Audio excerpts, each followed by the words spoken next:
जय हिंद दोस्तों। तो भाई आज का जो टॉपिक है वो आपका स्टेटमेंट कंक्लूजन का है, यानी कि आपका कथन निष्कर्ष। आप अभी पढ़कर आए हो अजम्पशन, जो इससे पहले वीडियो में मैंने बताया है, ठीक है ना। वो अजम्पशन जो होती है वो क्या है, जब आप कोई बात सोचते हो उससे एक स्टेटमेंट कहते हो और फिर स्टेटमेंट से एक रिजल्ट निकलता है। वही रिजल्ट क्या होता है दोस्तों, वो कंक्लूजन होता है, यानी निष्कर्ष होता है, ठीक है ना। तो दोनों में संबंध, मतलब दोनों में अंतर पता चल गया एक तरह से, ठीक है। ये बात आपको दिखाई दे रही है। तो आगे बढ़ता हूं मैं, लेकिन उससे पहले ये टेलीग्राम चैनल है और ये यूट्यूब चैनल है, ठीक है ना। दोनों से जुड़ जाओ ताकि सारी चीजों का लाभ आप बराबर उठा पाओ। और दूसरी बात, इस वीडियो को आगे जितने ज्यादा बच्चे हैं उनको भी शेयर करो, ठीक है भाई। क्योंकि मैं बहुत कुछ आगे लेकर आने वाला हूँ, खाली यही नहीं रुकेंगे, आगे बहुत सारी चीजें आती रहेंगी तो सारे बच्चे लाभ उठा पाए। तो जितने ज्यादा बच्चों को शेयर करोगे वो बेनिफिट उठा पाएंगे, ठीक है ना। अब देखो सवाल ये है कि स्लोग्स और स्टेटमेंट कंक्लूजन। भाई स्लोग्स भी जो हमने पढ़े हैं, जो न्याय निगमन होता था कि सभी ए बी हैं, कुछ ए बी हैं, ठीक है ना। क्या सर वो यही है स्टेटमेंट कंक्लूजन? क्योंकि वहां पर भी तो हम एक स्टेटमेंट और कुछ कंक्लूजन पर ही बात करते थे। बिल्कुल नहीं भाई, वहां पर जो बात होती थी वो आपका एक इमेजिनरी बात है। इमेजिनरी मतलब काल्पनिक। आप खुद सोच के देखो, मैं कहूंगा कुछ एक चार है, कुछ तीन पांच है, तो भाई मैथ के वजह से तो, मतलब मैथ की तरफ से देखा जाए तो ये तो बिल्कुल गलत बात है। तो हम वहां पर क्या करते हैं, पूरी की पूरी काल्पनिक बातें करते हैं। काल्पनिक मतलब इमेजिनरी बातें, ठीक है ना। लेकिन जो कि आपका कथन निष्कर्ष है, ये स्टेटमेंट कंक्लूजन है, ये पूरा रियल, जो आपने अपना एक्सपीरियंस किया है अब तक, ठीक है ना, उस पर ये काम करता है। पूरा रियल यानी वास्तविक चीजों पर ये काम करता है। यहाँ कोई कल्पना नहीं चलेगी, यहाँ पर कोई सपने नहीं चलेंगे, ठीक है ना। वहां पर क्या है, वो पूरा प्योर काल्पनिक है, ठीक है। तो इसका मतलब यहाँ पर क्या हो गया, तो ये आपका एक्सपीरियंस यानी अनुभव के बेस पर, ठीक है भाई। ये एक्सपीरियंस के बेस पर यानी अनुभव के बेस पर आप चेक करेंगे, ठीक है ना। तो दोनों में डिफरेंस पता चल पाया, समझ में आ रही है बात। आगे बढ़ता चलूं, चलो। अब देखो, सबसे पहले चैप्टर शुरू करने से पहले हम देख ले कि आपके जो कंक्लूजन होते हैं वो कितने टाइप के होते हैं। तो भाई बेसिकली वो दो टाइप के तो दिखते हैं। एक तो डायरेक्ट कंक्लूजन। डायरेक्ट कंक्लूजन क्या है, मान लो मैं एक स्टेटमेंट आपसे कह दूं कि दीपक खाना खा रहा है, ठीक है ना, दीपक खाना खा रहा है। तो अब इस स्टेटमेंट में आपको सीधा सीधा एक रिजल्ट दिख रहा है कि दीपक को भूख लगी थी सर, इसलिए खाना खा लिया, ठीक है ना। दीपक पढ़ाई कर रहा है, तो भैया उसका पेपर आ रहा था, पढ़ने लग गया। या कुछ उसे मेहनत करनी थी पढ़ाई के फील्ड में, तो उसने मेहनत करनी शुरू कर दी। बस यही तो आप वहां से निष्कर्ष निकाल लेते हैं। क्या है, डायरेक्ट। इसमें कुछ भी सोचने वाली बात है ही नहीं, ठीक है ना। आप पानी पी रहे क्योंकि आपको प्यास लगी थी। तो सारी बातें क्या है, बिल्कुल डायरेक्ट चलती है, ठीक है ना। जो भी आपने बात कही इसमें स्टेटमेंट में, उसका डायरेक्ट एक रिजल्ट निकल गया, ठीक। तो ये तो डायरेक्ट हो गया। लेकिन दूसरा क्या है, दूसरा है इनडायरेक्ट, ठीक है ना। इनडायरेक्ट में क्या है कि जब मैं कोई बात कहूंगा, जैसे मैं कहूंगा कि बड़ी आबादी वाला कोई देश है, उसमें परिवार नियोजन को प्राथमिकता दी जा रही है, ठीक है ना। परिवार नियोजन यानी फैमिली प्लानिंग जो है, उसको प्राथमिकता दी जा रही है। तो भाई बड़ी आबादी वाला देश, अब यहाँ पर मैं डायरेक्ट तो नहीं कह रहा हूँ, लेकिन मैंने इनडायरेक्ट कह दिया कि बड़ी आबादी वाले देश। जैसे क्लास में है, मैंने कहा वो मोटा लड़का या वो लंबा लड़का, तो मैंने इशारा नहीं करा या मैंने डायरेक्ट नहीं कहा, लेकिन मैंने एक इशारा कर दिया कि हाँ, एक लंबे लड़के जो हैं वो क्या है आपके, मेरी बातों के लिए तैयार हो जाए जो मैं आगे कहने वाला हूँ, ठीक है ना। तो समझ रहे हो। तो जब मैं किसी को पॉइंट आउट कर रहा हूँ तो मैं वहां से कुछ ऐसी कोई वर्ड यूज कर लेता हूँ जिससे उसमें एक तरह से इनडायरेक्ट पूछा जाए। जैसे मैंने कहा बड़ी आबादी, तो बड़ी आबादी वाले देश कौन कौन से हैं? आप कहोगे सर चाइना है, भारत भी है, ठीक है ना। तो कहीं ना कहीं मैंने इनडायरेक्ट पॉइंट कर दिया, नहीं कर दिया भारत की तरफ भी। तो रिजल्ट में जब आप कहते हो कि हाँ, भारत भी परिवार नियोजन को प्राथमिकता दे रहा है, भारत में भी क्या करी जा रही है भाई, फैमिली प्लानिंग को प्राथमिकता दी जा रही है, तो आप यहाँ इसे गलत नहीं कहोगे। क्यों? क्योंकि भारत भी बड़ी आबादी वाले देशों में से एक है। समझ में आ रही है बात, एकदम क्लियर हो रहा है। तो डायरेक्ट ना कहते हुए हमने क्या कर दिया, इसमें इनडायरेक्ट बातों को लेकर चले। तो स्टेटमेंट को इसी तरीके से आपको कंक्लूजन की तरफ ले जाना पड़ेगा। समझ में आ रही है बातें, ठीक है। अब यहां से एक बात समझना, जो काम की बातें हैं, ठीक है। जब भी आप कभी भी स्टेटमेंट यानी कि कथन को पढ़ोगे, आप जब भी स्टेटमेंट को पढ़ते हो, तो स्टेटमेंट को बहुत बच्चे क्या करते हैं, पढ़ा एक नजर में, ठीक है ना, और बस तुरंत कंक्लूजन पर पहुंच गए। भाई ऐसा नहीं करना है। रिजल्ट आप तभी देखोगे जब आप बात को अच्छे से समझ जाओ, ठीक है ना। ऐसे नहीं कि कुछ भी रिजल्ट देना शुरू कर दिया। आप पहले समझो कि कथन कह क्या रहा है। तो सबसे जरूरी है कि स्टेटमेंट को बहुत ध्यान से पढ़ना है, बहुत अच्छे से पढ़ना है। ठीक है ना। स्टेटमेंट को क्या करना है भाई, बहुत अच्छे से पढ़ना है, बिल्कुल बारीक नजरों से। एक बार ना पढ़ के 2 बार पढ़ लो, ठीक है ना, 2 बार पढ़ लो, 3 बार पढ़ लो, लेकिन पढ़ना अच्छे से है। क्लियर है बात एकदम। स्टेटमेंट क्या करना है, बहुत अच्छे से, बिल्कुल एकदम ध्यान पूर्वक पढ़ना है, ठीक। लेकिन जब बात आती है कंक्लूजन की, तो वो उड़ता हुआ पढ़ लो, कोई दिक्कत नहीं है भाई, ठीक है ना। निष्कर्ष को उड़ती निगाहों से ही पढ़ लो, ठीक है ना। बस ऐसे कहते हुए, मान लो स्टेटमेंट ने कोई बात कही तो आप पूछो मतलब, और मतलब में स्टेटमेंट पढ़ो, क्योंकि इसलिए लगाओ, फिट बैठ गया तो यानी आपका बिल्कुल सही है। नहीं बैठा या आपको ऐसा बेतुका सा लग रहा है तो यानी इसका मतलब वो नहीं है, ठीक है ना। तो भाई आपका क्या है, उड़ती नजरों से भी पढ़ लोगे तब भी काम चल जाएगा, पढ़ लोगे तब भी क्या चल जाएगा भाई, काम। क्लियर है बात एकदम। सारे पॉइंट आपकी ही भाषा में लिख रहा हूं ताकि आप अच्छे से समझ पाए। क्लियर है बात एकदम। स्टेटमेंट क्या करना है, बहुत अच्छे से ध्यानपूर्वक पढ़ना है। कंक्लूजन उड़ती निगाहों से भी पढ़ लोगे, कोई दिक्कत नहीं है, लेकिन स्टेटमेंट में गलती ना हो जाए, ठीक है ना। समझ में आ गई बात एकदम। चलो, अब पहली बात है कि जब आपने कंक्लूजन पढ़ा तो वो आपको बकवास ना लगे। क्या ना लगे भाई, बकवास ना लगे, यानी बेतुका सा ना लगे, ऐसा कुछ भी कि मान लो रिजल्ट है कि सर मैंने आज खाना खाया, क्यों, क्योंकि पड़ोस में तूफान मच गया, मतलब बारिश हुई, कुछ हुई, तो इससे कोई मतलब है इस चीज का, नहीं ना। तो इसका मतलब है वो बकवास ना लगे, पहली नजर में ऐसा लगे कि हाँ इससे कुछ रिलेट कर रहा है, ठीक है। दूसरी बात कि आपका कोई लॉजिक उसमें मतलब लॉजिकल हो थोड़ा सा, या फैक्चुअल हो, ठीक है ना, फैक्चुअल हो। तीसरी बात कि भाई क्या कहते हैं आपका बैलेंस, बैलेंस हो। बैलेंस का मतलब कि आपने कथन तो बहुत बड़ा कह दिया, उसका कंक्लूजन निकाल लो इतना सा, ठीक है ना।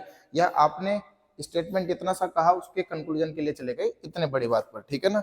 तो एक बैलेंस आपका स्टेटमेंट और इसमें होना चाहिए, ठीक है भाई, किसमें, स्टेटमेंट में और कंक्लूजन में, यानी कथन और निष्कर्ष में। क्लियर है बात एकदम। यहाँ तक बात सबको समझ में आ रही है। पहला क्या था कि बकवास ना लगे, दूसरा कि लॉजिकल हो या फैक्चुअल हो, ठीक है ना। तीसरा बैलेंस हो, बैलेंस का मतलब समझ गए कि दोनों को बराबर रखना है। चौथा है कि आपका पैरामीटर में हो, यानी कि प्रभाव क्षेत्र में हो, स्टेटमेंट के प्रभाव क्षेत्र में ही रहे, उससे बाहर निकल के बात ना करे, ठीक है ना, उससे बाहर निकल के बात ना करे। पांचवा है कि आपका अनुभव, आपका उसमें अपना खुद का भी अनुभव हो, जो आपने कहाँ से लिया है, समाज के आधार पर लिया है। देखो कुछ चीजें होती है कि जो आपके साथ नहीं होती है, लेकिन फिर भी आपने समाज में उसे देखा सुना है, तो इसका मतलब आप उसे मानोगे कि वो भी होती है, ठीक है। मान लो आपकी शादी अभी तक नहीं हुई, लेकिन चीजें है कि तलाक हो रहे हैं, ठीक है, अपने पे मत लेना यार, ठीक है ना। तलाक हो रहे हैं तो लेकिन अब आप कहोगे सर अभी हमने तो शादी करी नहीं तो हम कैसे फील कर लें, या लड़ाई मतलब हो रही है शादी के बाद पति पत्नी में, सर हमने तो वो फील नहीं करा लेकिन सुना तो है, देखा तो है, ठीक है ना। तो ऐसी चीजें जब आप देखते हो सुनते हो तो इसका मतलब है वो चीज एग्जिस्ट करती है, ठीक है ना। भले ही आपने खुद पर्सनल अनुभव ना करा हो, लेकिन समाज के आधार पर आपने उसे अनुभव किया है, तो उसे भी आप उसे अनुभव के आधार पर अपने उसमें रखोगे, ठीक है ना। अभी धीरे धीरे इन पॉइंटों को समझाऊंगा तो अच्छे से समझना उसमें, ठीक है। तो ये सारी बातें हैं जो इसमें आ जाती है। अनुभव कैसा है, आपका खुद का, सोसाइटी का, जो आपने स्कूल से लिया है, जो आपने कॉलेज से लिया है, वो सारी चीजें इसमें इंक्लूड हो जाती है। क्लियर है बात एकदम। चलो ठीक है, तो ये सारी बातों का आपको इसमें ध्यान रखना है। फिर से मैं बता दूं कि सब अच्छे से पढ़ना है, किसको, स्टेटमेंट को। कंक्लूजन भले ही आप नॉर्मल पढ़ लो एक बार, कोई दिक्कत नहीं है, बस वो क्या ना हो, बकवास ना हो, लेकिन क्या हो, लॉजिकल हो या फैक्चुअल हो। बैलेंस क्या कहते हैं वो रखे स्टेटमेंट के साथ कंक्लूजन, ठीक है ना। उसके प्रभाव क्षेत्र में रहे किसके भाई, स्टेटमेंट के, और एक अनुभव के आधार पर अपने राय रख सकते हो। कोई सपने नहीं होने चाहिए, कोई मनगढ़ंत कहानियां नहीं होनी चाहिए, ठीक है ना। वो सब कुछ क्या हो जाती है, गलत। और जहां पर भी डाउट आता है, डाउट की कोई गुंजाइश नहीं है यहाँ पर, ठीक है ना।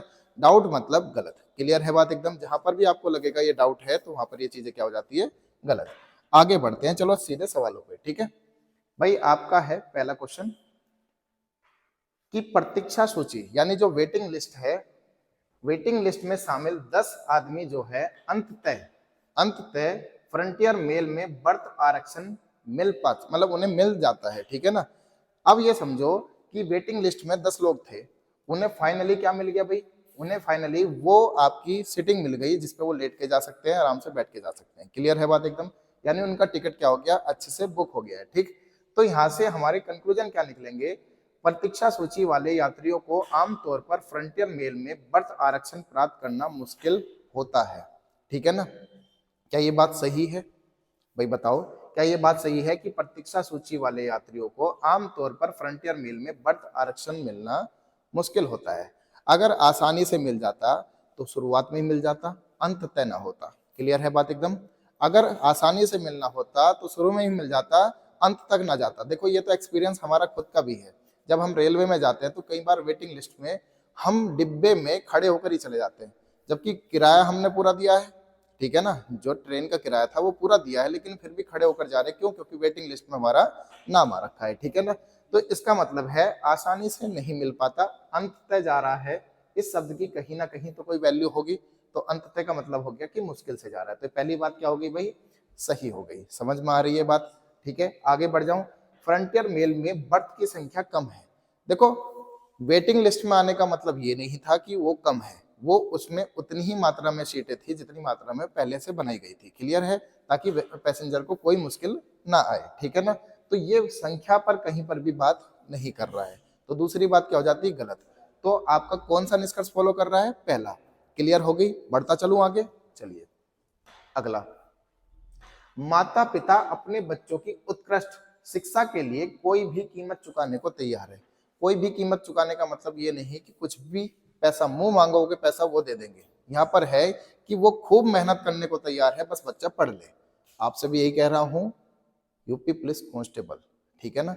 दोबारा पता नहीं आपकी लाइफ में कब आएगा, आएगा भी या नहीं आएगा, इसका कोई अभी अता पता नहीं है। लेकिन जो आ रखा है वो सामने है, वो 6 दिन बाद है दोस्तों, ठीक है ना।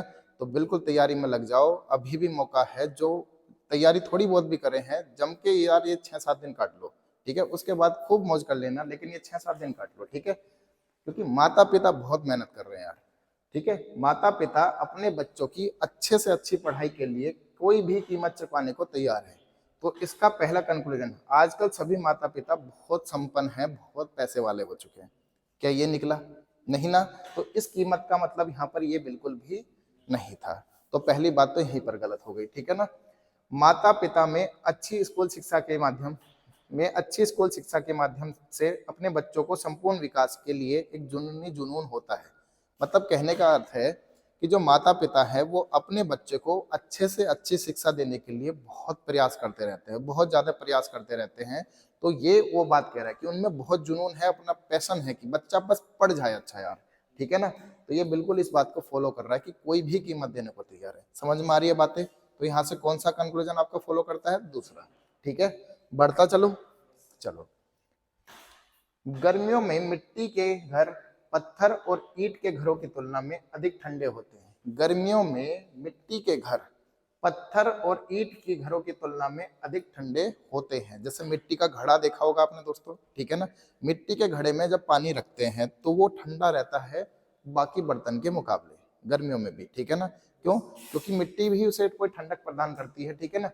अब दूसरा है, मिट्टी के घर गरीब ही बनाते हैं, ठीक है। मिट्टी के घर गरीब ही बनाते हैं, ये भी इसमें ये कह दिया, ठीक है।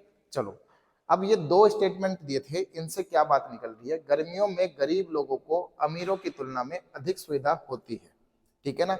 भाई उनके घर भले ही आपके ठंडे हो, लेकिन अमीरों से अधिक सुविधा होती है। आप खुद सोच के देखो, अगर उनके घर तप भी रहे हैं तो अमीर क्या चला लेगा भाई, एसी चला लेगा, ठीक है ना। वो पूरा ऐसा वातावरण कर देगा जिसका मतलब कोई मतलब जैसा चाहता है उस माहौल में वो अपने आप को रख सकता है। तो भाई अमीर से यहाँ पर कोई तुलना नहीं हो रही है, इससे कहीं पर भी ये चीज नहीं निकाली जा सकती। तो ये बात क्या होगी दोस्तों, गलत हो गई, ठीक है ना। पत्थर और ईंट के घर मिट्टी के घरों की तुलना में अधिक परिकृष्ट होते हैं। अधिक क्या होते हैं, परिकृष्ट होते हैं, मतलब अच्छे से बने हुए होते हैं। तो भाई ये फिर पत्थर के ईंट के घर मिट्टी के घरों की तुलना में अधिक। तो भाई ऐसा तो कहीं पर भी मेंशन ऊपर नहीं है कि इनके बारे में कहीं पर कोई जानकारी आपको हो कि पत्थर के घर कैसे हैं, ईंट के घर कैसे हैं, क्योंकि बस मिट्टी के घरों की ही बात हो ही है यहाँ पर, ठीक है ना। तो इसलिए ये दूसरी बात भी पूरी तरह से गलत थी, ठीक है ना। चलो अगला, एक दिवसीय क्रिकेट मैच में एक टीम द्वारा बनाए गए कुल रन 230 थे, इनमें से 180 स्पिनरों द्वारा बनाए गए। वाह जी वाह, ठीक है, अश्विन और जडेजा दोनों ने बना दिए। चलो, टीम में 85% स्पिनर है, ऐसा कहाँ लिखा है? हो सकता है कि भाई जडेजा ही दोहरा शतक मार गया हो, बाकी से ना बने हो रन, तो ये तो कहीं पर भी इस चीज को जस्टिफाई नहीं करता कि 85% क्या है, आपके स्पिनर है। शुरुआती बल्लेबाज निश्चित रूप से स्पिनर थे, ये भी कहीं पर मेंशन हुआ क्या? भाई हो सकता है बिल्कुल लास्ट वाले उन्होंने बनाए हो, तो ये बात भी क्या हो गई, गलत हो गई। तो दोनों बातें यहाँ पर फॉलो नहीं कर रहे हैं। जो क्रिकेट मैच अच्छे से देखते हैं वो तो इसको तुरंत समझ जाएंगे कि ऐसा बिल्कुल भी नहीं होता, ठीक है ना। चलो, ये फिर से ऐसा ही सवाल आ गया। चलो, ये आपके लिए होमवर्क है, ठीक है ना। पांचवा, ये मुझे कमेंट में करके आप बताओगे कि इसका आंसर क्या होगा। बिल्कुल पहले जैसा ही सवाल है, ठीक है ना, बस थोड़ी सी लैंग्वेज बदल गई। देखो क्या होता है, एक दूसरे पेपर में आया है और एक दूसरे पेपर में आया, तो दोनों को मैंने रख लिया ताकि आपको भी पता चले कि चीजें रिपीट भी होती है, ठीक है ना, चीजें बिल्कुल रिपीट होती भी है। वहां पर क्या कहते 230 रन थे, यहाँ पर 80 हो गए, बस इतना ही डिफरेंस है, लेकिन चीजें पूरी पूरी रिपीट होती है भाई, ठीक है। ये यूपीएसआई का सवाल है। चलो अगला, डॉक्टर केवल उन्हीं रक्त बहते घावों की देखभाल करते हैं जो गोलियों के कारण होते हैं, जिसमें मतलब गोलियां लगी हो, ठीक है ना। एक मरीज एक्स का अत्यधिक रक्त बह रहा था। चलो, अब यहां से देखते हैं, एक्स की देखभाल डॉक्टरों द्वारा की गई थी, तो यहाँ पर कहीं पर भी ये लिखा है कि डॉक्टरों ने एक्स को देखभाल करी, तो ये बात क्या हो गई, गलत, ठीक है ना। चलो, दूसरी बात, डॉक्टर ने एक्स की देखभाल नहीं की, तो ये बात भी कहीं से दिख रही है कि डॉक्टर ने उसकी देखभाल करी, तो ये बात भी क्या हो जाती है, यहाँ से गलत हो जाती है, ठीक है ना। डॉक्टर केवल उन्हीं का वो करते हैं, लेकिन ऐसा कहीं पर नहीं लिखा कि एक्स उसी हॉस्पिटल में गया है या एक्स ने अपना घाव जो है वहीं पे जाके ठीक करा है। तो अब यहाँ से मुझे ये समझ में आया कि ये दोनों बातें क्या हो जाती है, गलत हो जाती है। ना मैं इसे कह पा रहा हूँ अच्छे से, ना मैं इसे पूर्णतः कह पा रहा हूँ, क्योंकि यहाँ पर डाउट आ गया है, ठीक है। अब यहाँ से देखो, दोनों बातें गलत है, लेकिन अगर मैं इस बात को सही मान लूँ कि एक्स की डॉक्टरों द्वारा हेल्प करी गई, एक्स की जो है डॉक्टरों द्वारा हेल्प करी गई, तो भाई यहाँ से देखो, फिर ये बात को मैं कभी भी सही कह सकता हूँ इस बात को, क्योंकि डॉक्टर ने उसे देखा ही नहीं, तो उसका मतलब इसके सही होने से ये बात क्या हो गई, गलत हो गई। क्लियर है बात एकदम। मैंने कहा डॉक्टर ने एक्स की देखभाल नहीं की, अगर मैं इसे सही मान लूं, इसको मैं सही मान लूं, तो मैं फिर ये कह सकता हूं कि डॉक्टर ने उसकी देखभाल करी। तो आपने कहा इसके कहने से ये वाली बात गलत हो गई। दोनों गलत भी थे, दोनों अपने आप को एक दूसरे पर डिपेंड भी कर रहे हैं, तो इसका मतलब यहां से मैं क्या कह सकता हूं दोस्तों, कि इन दोनों में आइदर और लग जाएगा। क्या लग जाएगा, आइदर और। आइदर और का मतलब कि पहला या दूसरा निष्कर्ष आपका फॉलो करता है, ठीक है ना, पहला या दूसरा निष्कर्ष आपका अनुसरण करता है, यानी फॉलो करता है। समझ में आ रही है बातें, आगे बढ़ता चलूं, ठीक है। चलो, समाचार पत्रों के शैक्षिक मूल्य, ठीक है ना, के अलावा उनके मनोरंजक मूल्य का भी एहसास होना चाहिए, ठीक है ना। मतलब कहने का है कि समाचार पत्र में जो एजुकेशनल वैल्यू होती है, उनके साथ साथ उसके मनोरंजन होने का भी एहसास सबको होना चाहिए, ठीक है ना। चलो, लोग समाचार पत्र को शिक्षा के साथ, मतलब शिक्षा के साधन के रूप में लेते हैं। अगर वो शिक्षा के साधन के रूप में ही लेते हैं, ठीक है ना, शिक्षा के साधन के रूप में लेते हैं, तो तभी तो मुझे ये बात कहनी पड़ गई, तभी तो मुझे ये बात कहनी पड़ गई भाई, कि लोगों को मनोरंजन का भी एहसास होना चाहिए, कि खाली वो क्या कर रहे हैं, तो उन्होंने कहा वो शिक्षा के साधन के रूप में ही लेते हैं, तो ये बात बिल्कुल यहाँ से निकल पा रही है। तो पहली बात क्या हो गई, सही हो गई। लेकिन दूसरी बात, समाचार पत्रों के मनोरंजक मूल्य को समुचित एहसास होता है।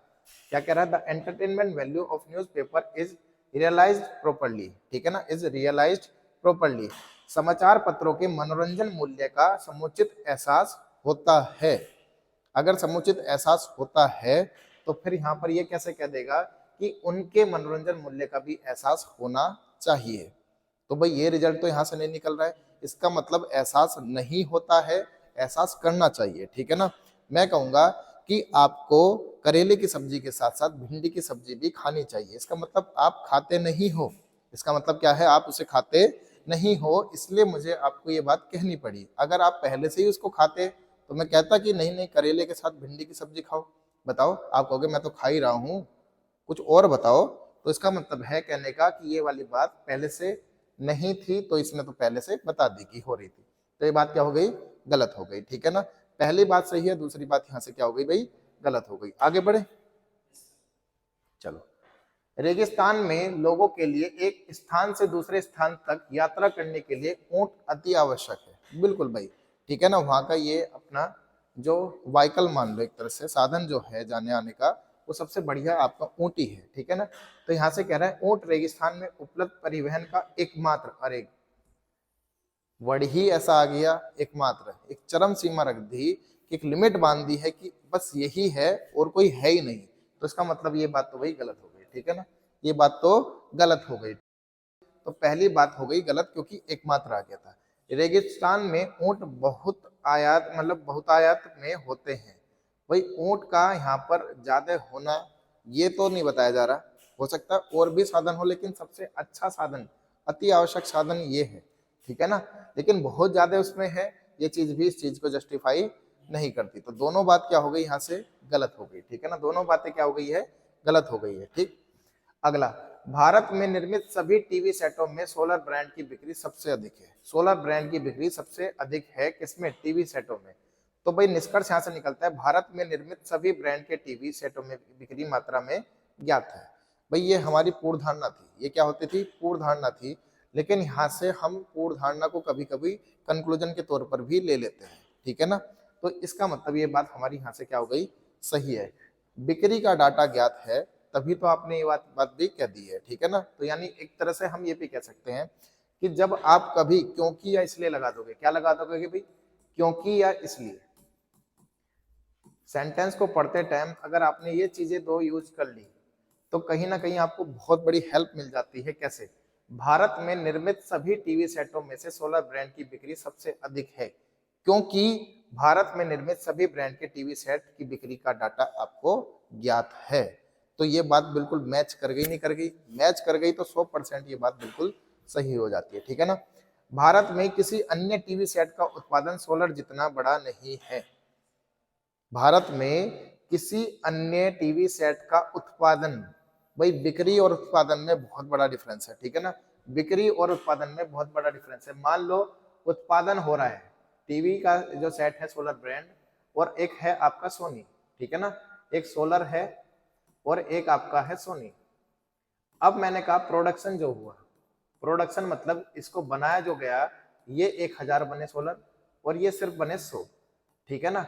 अब मैंने यहां से कह दिया कि भाई ये जो 1000 बने थे इसमें से 101 बिके और इसमें से ये बिके हैं 90, तो भाई बिकने वाले तो कौन ज्यादा है, सोलर, बिकने वाले तो कौन ज्यादा है, सोलर। तो आप कहोगे सोलर की प्रोडक्शन भी तो ज्यादा है, लेकिन मैं यहीं पे कह सकता था ये 100 ना बन के 10,000 बने। अब बताओ, तो क्या प्रोडक्शन का कहीं पता चल रहा है बिक्री से, बताओ, कोई लेना देना है प्रोडक्शन का बिक्री से, तो आप कहोगे बिल्कुल लेना देना नहीं है। अब ये 1000 बनते हैं जिसमें से 101 बिके, ये 10,000 बनते हैं जिसमें से 90 बिके कुल, क्लियर है बात एकदम। तो यहाँ से हम उत्पादन की बात नहीं कर सकते, तो ये बात आपकी क्या हो गई, गलत हो गई। समझ में आ रही है बात सबको, ठीक है ना। चलो, प्रत्येक शनिवार को छुट्टी होती है और आज छुट्टी है। सवाल है गजब, छोटा सा सवाल है लेकिन है गजब, यूपीएसआई का सवाल है, ठीक है ना। आप मुझे बताओ, प्रत्येक शनिवार को छुट्टी होती है, प्रत्येक शनिवार को छुट्टी हो गई और आज छुट्टी है, तो मैं क्या कह दूं, आज शनिवार है, ठीक है, या मैं कह दूं आज शनिवार नहीं है। तो आप ना तो कह सकते कि आज शनिवार है, ठीक है, बात समझो, क्यों, क्योंकि आप कह सकते हो कि छुट्टी का मतलब ये नहीं है कि शनिवार को ही छुट्टी होती है। अगर ये कहता है कि केवल शनिवार को ही छुट्टी होती है तो तब मैं कहता हाँ आज शनिवार है, लेकिन उसने कहा हर शनिवार को अब छुट्टी होया करेगी, तो इसका मतलब है जो बाकी छुट्टी है वो तो है ही, लेकिन अब शनिवार को भी छुट्टी होगी। तो हो सकता है आज होली दिवाली की छुट्टी हो, ठीक है ना, हो सकता है आज होली दिवाली की छुट्टी हो, पर इसने ये जो बात कही है वो एक अलग चीज कही है, ठीक है। तो उससे कहीं भी शनिवार आपका क्लियर नहीं होता। दूसरी बात, आज शनिवार नहीं है ये भी नहीं कह सकता यार मैं, ठीक है ना, क्या पता शनिवार ही निकल जाए आज। तो दोनों बातें क्या हो जाती हैं, डाउट के केस में गलत हो जाती है। लेकिन फिर मैं ये कहता हूं कि अगर आज शनिवार है तो ये बात बिल्कुल गलत, ठीक है ना, इसके सही होने से ये बात गलत। अगर आज शनिवार नहीं है ये सही है तो ये बात पूरी तरह से गलत।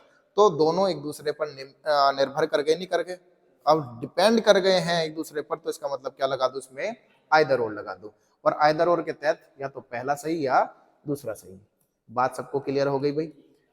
ध्यान से पढ़ो, मैं फिर कह रहा हूं स्टेटमेंट में ही सारी बातें छुपी रहती हैं, बस आपको उसको अच्छे से पढ़ना होगा, अच्छे से समझना होगा कि वो कहना किस तरफ से चाहता है। ठीक है ना, बात समझ में आ रही है? चलो आगे बढ़ जाऊं। महिलाओं के विशेष रूप से प्रसारित टीवी कार्यक्रम विभिन्न प्रकार के व्यंजनों और घरेलू संकेतों से भरपूर होते हैं। ठीक है, दूसरा, अच्छा दो कथन है, ठीक है ना। महिलाओं के लिए पत्रिकाओं के एक बड़े हिस्से में ऊपर बताई गई बातें भी शामिल है। ठीक है ना, ऊपर बताई गई बातें यानी कि व्यंजनों और घरेलू संकेतों से भरपूर। क्लियर है? मतलब टीवी तो है ही है, साथ में मैगजीन को भी उसी में शामिल कर लिया गया। क्लियर है? तो मैं कह सकता हूं कि टीवी और क्या कहते हैं आपका किसमें, पत्रिका यानी मैगजीन में, दोनों दोनों में क्या है, महिलाओं के लिए एक तो आपका जितने भी हैं व्यंजनों यानी कि खाने बनाने का सामान, यानी खाने बनाने की विधियां, और आपके घरेलू संकेत यानी कि जो रोजमर्रा की जो लाइफ है उसके बारे में उनकी डिस्कशन। ठीक है ना, वो दोनों में भरपूर मात्रा में है। तो पहला, महिलाओं को दूसरी चीजों में कोई दिलचस्पी नहीं होती है। भाई ये तो बात गलत है, कुछ महिलाएं कांस्टेबल की तैयारी भी कर रही हैं। ठीक है ना, कुछ गर्ल्स क्या कर रही हैं, कांस्टेबल की तैयारी भी कर रही हैं। तो कैसे कह दो कि बस वो खाना बनाने और वहां तक ही सीमित है? तो ये बात बिल्कुल भी सही नहीं है, ये बात बिल्कुल भी सही नहीं है। तो ये क्या हो गया, गलत। और यहां से क्या गया, कोई नहीं, कोई नहीं जब ऐसा आ जाता है तो इसका मतलब हो गया, क्या हो गया भाई, ये बात बिल्कुल ही गलत हो जाती है। पैरामीटर यानी कि आपका चरम सीमा सेट कर दी ना, एक लिमिट सेट कर दी, और लिमिट में नहीं रहना यार। एक औसत महिला की प्राथमिकता रुचि घर में होती है, खासकर रसोई में। ठीक है ना, एक महिला की प्राथमिक रुचि जो होती है घर में होती है, खासकर रसोई में। इस बात को थोड़ा सा सोचो कि क्या ये कह रहा है। ठीक है, फिर से देखो, महिला विशेष रूप से कार्यक्रम और व्यंजनों को भरपूर होते हैं। ठीक है ना, विशेष रूप से प्रसारित टीवी कार्यक्रम व्यंजन जो होते हैं भरपूर मात्रा में होते हैं महिलाओं के लिए पत्रिकाओं के एक बड़े हिस्से में। लेकिन उसने कहा एक औसत महिला की प्राथमिकता रुचि घर में होती है। भाई तभी तो उन्होंने इस चीज को चलाया है। ठीक है ना, रुचि है तभी तो चला दिया उस चीज को। खासकर किचन, तो किचन की बात यहाँ पर हो रही है नहीं हो रही है भाई? ठीक है ना, तो इसका मतलब है उसने ये नहीं कहा कि होती ही होती है। ठीक है ना, प्राथमिकता कहीं ना कहीं रुचि जो है, प्राथमिक रुचि वो घर में होती है, इसलिए टीवी प्रसारण उनको लेकर आए हैं। पर ऐसा नहीं कह रहा कि बाकी चीजें नहीं करती हैं, वो भी करती हैं, सब चीज करती हैं, लेकिन कथन से हमारा ये निष्कर्ष निकल जा रहा है। क्लियर है दोस्तों? तो आगे बढ़ता चलूं, यहाँ से दूसरा क्या हो गया, सही हो गया। ठीक है, दहेज के लिए दुल्हन को जलाने के मामले असामान्य नहीं है। दहेज के लिए दुल्हन को जलाने के मामले असामान्य नहीं है। तो ये एक निगेटिव है कि नहीं है? असामान्य, सामान्य होता है, उसका अपोजिट क्या हो गया, असामान्य, तो निगेटिव हो गया। और नहीं भी क्या है दोस्तों, नेगेटिव। और आपने मैथ बहुत अच्छे से पढ़ा हुआ है, बचपन में भी पढ़ा होगा कि निगेटिव इंटू निगेटिव क्या होता है भाई, पॉजिटिव होता है। निगेटिव इंटू निगेटिव क्या होता है, पॉजिटिव होता है। तो मैं इसका असामान्य इस नहीं के साथ काट दूं। क्लियर है बात एकदम? तो यानी अब ये पॉजिटिव हो गया पूरा। तो क्या हो गया, दहेज के लिए दुल्हन को जलाने के मामले सामान्य हैं, सामान्य है यानी ये चल रहे हैं भाई। ठीक है ना, हालांकि गलत चीज है, इसको बिल्कुल भी प्रमोट नहीं होना चाहिए। ठीक है ना, इसको जहां तक है सीमित में रहना चाहिए। तो आप देखो, दहेज के लिए दुल्हन को जलाने के मामले क्या है, सामान्य है। दहेज विरोधी कानून के बावजूद ये कुप्रथा जारी है। भाई जारी है तभी तो वो सामान्य बात है, तो रिजल्ट तो बिल्कुल सही है। ठीक है ना, पहले वाली बात बिल्कुल सही हो गई। ठीक है ना, दूसरी, संबंधित पक्ष को दी गई सजा पर्याप्त नहीं है। मतलब जो दहेज ले रहे हैं, जो दहेज को ले रहे हैं, उस पक्ष को जो सजा मिल रही है वो पर्याप्त नहीं है। भाई सजा की तो बात ही नहीं है, ऊपर कहीं पर भी सजा की जिक्र है। तो आपने कहा जब पैरामीटर से बाहर क्यों ले जा रहे हो इस बात को, तो यानी ये वाली बात क्या हो गई, गलत हो गई। भाई जो जलाने के मामले थे वो सामान्य है, यानी अभी भी चल रहे हैं। तो इसका मतलब क्या हो गया, ये क्या कहते हैं आपका कुप्रथा जो है, यानी बुरी जो एकदम गंदी जो प्रथा है, इस चीज को क्या कर देना, मतलब चल रही है ना अभी, और किसके बावजूद, दहेज विरोधी कानूनों के बावजूद भी। ठीक है ना, तो इसका मतलब पहला सही है, दूसरा गलत हो गया। ठीक है, चलो अगला। सरकार के दावे हैं कि आतंकवाद नियंत्रण में है। सरकार दावे कर रही है कि आतंकवाद जो है नियंत्रण में है, लेकिन उनके इस दावे के बावजूद भी हत्याएं जारी हैं। मतलब आतंकवादी अभी भी हत्या कर रहे हैं। ठीक है ना, समझ में आई बात क्या कहना चाह रहा है? सरकार के दावे हैं कि जो आतंकवाद है, टेररिज्म है, वो अब कंट्रोल में है, लेकिन इसके बावजूद भी, उनके दावों के बावजूद भी क्या हो रही है, अभी भी हत्याएं हो रही है। ठीक है ना, जो किलिंग चल रही है वो अभी भी जारी है। तो आतंकवादियों का सरकार के साथ कोई समझौता नहीं हुआ है। समझौता इन द सेंस कि अभी तक जो भी उनकी बातें होंगी आपस में जिसकी वजह से वो किलिंग रोक दें, ठीक है ना, वो अभी तक नहीं हुई है। तो ये बात बिल्कुल सही है कि नहीं है भाई? हत्याएं जारी हैं, अगर समझौता हो कोई बात का निष्कर्ष निकलेगा तो शायद हत्याएं होना बंद हो जाएगी, लेकिन अभी भी हत्याएं जारी हैं, तो इसका मतलब है कोई समझौता नहीं हुआ है। ये बात बिल्कुल सही हो गई, ठीक है ना। दूसरी बात है कि सरकार लगातार झूठ बोल रही है। बताओ ये बात सही है कि नहीं? भाई अगर वो दावे कर रही है कि भाई हमने आतंकवाद कंट्रोल में कर लिया है, और जैसे ही उन्होंने ये बात कही तुरंत ही कहीं पर एक एक्टिविटी आतंकवादियों की हो गई, तो इसका मतलब है उन्होंने कोई कंट्रोल ही नहीं करा था। वो बस झूठ बोले जा रही थी आपसे ताकि आप उसको मतलब क्या कहते हैं, इग्नोर कर दो एक तरह से, और मुद्दे से भटक जाओ, ठीक है ना चीजें। तो सरकार क्या हो गई भाई, झूठ बोल रही है, तो ये बात भी क्या है, बिल्कुल सही है। तो दोनों बातें यहाँ पर क्या हो जाती हैं, सही हो जाती हैं, ठीक है ना। सरकार झूठ भी बोल रही है क्योंकि उनके दावे बार बार फेल हो रहे हैं, और दूसरी बात है कि कोई समझौता यानी कोई बातचीत, कोई भी किसी प्रकार का ऐसा कनेक्शन नहीं हुआ है जिससे वो आतंकवादियों को कह पाए कि भाई अपनी किलिंग रोक दो, ठीक है ना। चलो, तो यानी दोनों बातें क्या हो गई, सही हो गई, ठीक। स्मोकिंग यानी धूम्रपान उन मानवीय कमजोरियों में से है, जो स्मोकिंग है उन मानवीय कमजोरियों में से है जो एक स्मोकिंग करने वालों की इच्छा शक्ति की परीक्षा लेती है, ठीक है ना। इच्छा शक्ति की परीक्षा कैसे, इस बात को पहले अच्छे से समझो। इच्छा शक्ति की परीक्षा कैसे है, वो ऐसे कि मान लो आपने सोचा कि अब मैं यहाँ से स्मोकिंग करना बंद कर दूंगा, ठीक है ना। आपने एक दिन नहीं की, आपने 2 दिन नहीं की, लेकिन अंदर से तलब मचने लगती है। क्या मचने लगती है भाई, तलब मचने लगती है। फिर होठ फड़फड़ाने लगते हैं, तो फिर आपका हाथ इन अपने आप ही उन चीजों की तरफ बढ़ने लग जाता है। तो कहीं ना कहीं वो आपकी इच्छा शक्ति, ठीक है ना, जो इच्छा शक्ति है उसकी वो परीक्षा ले रही है कि आप कितना कंट्रोल अपने आप पे कर पाओगे नहीं पीने के लिए। समझ में आ गई बात एकदम? तो अब यहाँ से देखो क्या बात है। स्मोकिंग करने वालों के लिए चाहकर भी धूम्रपान छोड़ना बहुत मुश्किल होता है। बिल्कुल, अगर वो परीक्षा ले रही है तो इसका मतलब है क्या, कि बहुत मुश्किल है उसके लिए चीज छोड़ पाना, ठीक है ना। अभी जो मैंने बताया वो इसी से रिलेट कर रहा है, तो इसका मतलब पहली वाली बात तो इसका रिजल्ट बन गई। इंसान की और भी कमजोरियां होती है, तो उसने देखो ऊपर क्या मेंशन करा था, स्मोकिंग उन मानवीय कमजोरियों में से है, मानवीय यानी ह्यूमन की, इंसानों की कमजोरियों में से एक है, ठीक है ना। तो इसका मतलब है बाकी और भी कमजोरी है कि नहीं है, तो ये रिजल्ट भी यहाँ से बन जाता है। तो दोनों बातें क्या हो गई दोस्तों, सही हो गई। क्लियर है पॉइंट एकदम? बढ़ता चलूं आगे, ठीक है भाई। चलो अगला, आजकल कोई भी देश पूर्णतः आत्मनिर्भर नहीं है। पूर्णतः आत्मनिर्भर नहीं है यानी उनको कहीं ना कहीं दूसरे देश पर डिपेंड होना पड़ता है।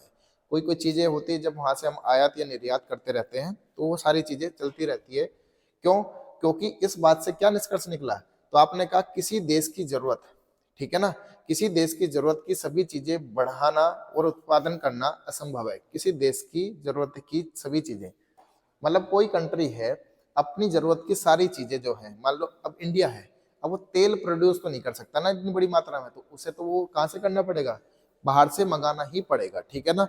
तो इसका मतलब है कुछ चीजें ऐसी हैं कि सारी चीजें जो है इंडिया अपने आप में नहीं बना सकता। हम तो इंडिया का एग्जाम्पल लेकर अच्छे से समझ सकते हैं। तो इंडिया सारी चीजें नहीं बना सकता, ना उत्पादन कर सकता, तो इसलिए वो कंप्लीटली खुद पे निर्भर नहीं है, तो उसको दूसरों पर डिपेंड होना पड़ता है। और ये खाली इंडिया की बात नहीं है, हर एक कंट्री की ये बात चल रही है, ठीक है ना। तो इसका मतलब है ये बात बिल्कुल सही हो गई कि असंभव है कि उत्पादन करना। समझ में आ गई बात एकदम?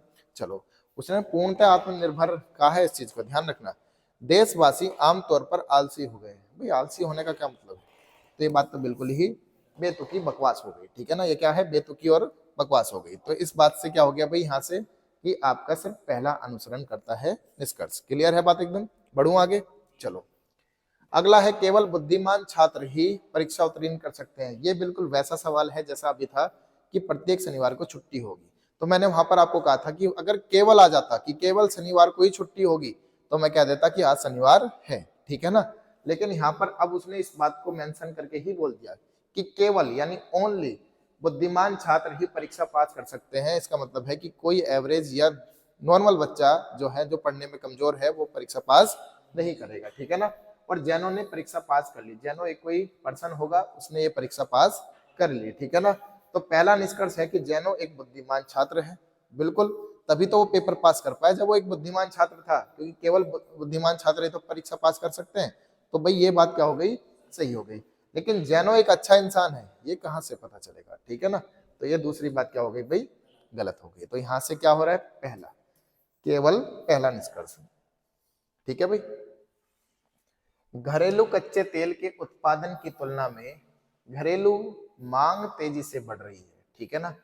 घरेलू कच्चे तेल के उत्पादन की तुलना में, मान लो कच्चा तेल है, ठीक है ना, उसकी जो उत्पादन की मतलब जो कैपेसिटी है, ठीक है ना, मान लो वो 100 बन रहे हैं, वो दिन के कितने बन रहे हैं, मतलब 100 लीटर बन रहा है, और डिमांड चल रही है 200 लीटर की, ठीक है ना। वो कितना बन रहा है भाई, 100 लीटर बन रहा है, और डिमांड चल रही है 200 मीटर की, तो यानी उत्पादन की मांग तेजी से बढ़ रही है। क्लियर है बात एकदम। तो पहला क्या था, कच्चे तेल को आयात करना चाहिए, जो क्रूड ऑयल है उसको क्या करना चाहिए, इंपोर्ट करना चाहिए। अब यहां से मुझे बताओ, एक एग्जाम्पल के तौर पर, सडनली आपके घर में कुछ मेहमान आ जाए, ठीक है ना, और ये बात आपके फैमिली को पता थी कि वो आने वाले हैं, लेकिन ये नहीं पता था कि कितने अमाउंट में आने वाले हैं, वो 2 हैं, वो 3 है, वो 4 है, वो 5 है, वो कितने भी आ सकते थे, कितने भी नंबर में वो आ सकते थे, ठीक है ना। चलो, अब मम्मी ने कुछ पराठे बनाए, पराठे मतलब आलू के पराठे, ठीक है ना। अब आलू के पराठे मम्मी ने जैसे ही बनाए कि भाई परोसने लग गई, तो पता चला वो तो उन पराठों से भी ज्यादा आदमी है, मतलब 10 पराठे बने थे, वो 11 आदमी आ गए। तो अब कैसे बांटे, कि आधा आधा करके देने लग जाए सबको, नहीं ना। तो क्या करेंगे, कुछ लोगों को तो दे देंगे, और कुछ के लिए आपसे कहेंगे कि जा बाहर से सामान लेकर आ जा। तो यानी बाहर से सामान आएगा तभी तो अब आगे की चीजें प्रोसीड हो पाएंगी। सिंपल सा प्रोसीजर है भाई, उस एक इंसान को भी तो खिलाना पड़ेगा, वैसे तो नहीं है उसे भूखा सुला देंगे या भूखा वो कर देंगे, नहीं ना। तो इसका मतलब है कि बाहर से कच्चा तेल जो है आयात किया जाना चाहिए। तो ये बात बिल्कुल सही हो गई, नहीं हो गई। तो पहला यहाँ से पॉइंट क्या हो गया, सही। अब घरेलू मांग को कम कर देना चाहिए। अब वो एक इंसान भी कहे कि मुझे भी पराठा दो, मम्मी आई चिमटा लेके, अच्छा तुझे दे दूं पराठा, है, ऐसा तो नहीं है कि उसकी मतलब मांग को दबा दिया जाए। तो इसका मतलब क्या है कि घरेलू मांग की जो है उसे कम किया जाए, ये बात बिल्कुल गलत हो गई, ठीक है ना। ऐसी बात बिल्कुल यहाँ से नहीं निकल रही है। समझ में आ रही है बात अच्छे से, बढ़ता चलूं आगे भाई। चलो, अच्छा सर्वश्रेष्ठ का दुश्मन है, अच्छा जो है सर्वश्रेष्ठ का दुश्मन है।